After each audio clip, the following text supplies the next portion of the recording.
I just like my heart like dropped. And then I woke up the next day, had a client on the Upper East Side, like a big $10 million buyer.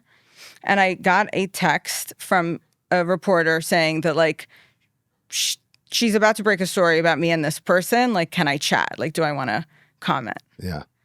And I just like my heart like dropped. I just didn't. I just heard the night. You just told me the night before that they broke up. Yeah. So I was like, I didn't know what to do. My first instinct was to call him, who I hadn't spoken to in 2 months, and be like, what the fuck, you know? And I did. I went off. If those messages ever come to light, I said the most vile, disgusting things I've ever said in my life to anyone. Yeah. But he just said, like, get over it. Like, you're welcome. I was like, you're welcome. Like, okay.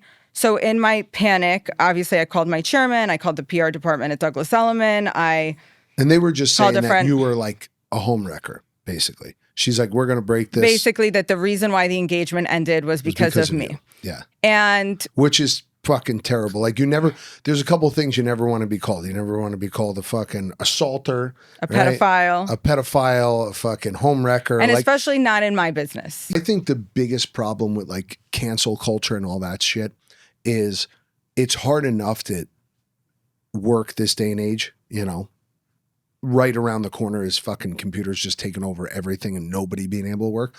So the fact that I do work, I'm very happy about it. I love what I do. And there's so many people out there who, you know, you get an accusation against you, true or not, it just has to be out there. And now it's like that stops you from working. So it's hard enough to sell an apartment in New York. Now you have this black cloud over you of someone being like, well, I don't want my husband going and hanging out with this woman who's basically a fucking homewrecker. And I had built this career from nothing, and people don't realize that I didn't build this career looking like this. At the end of the day, I know no matter what happens, if the fucking world falls apart around me, I know it didn't happen.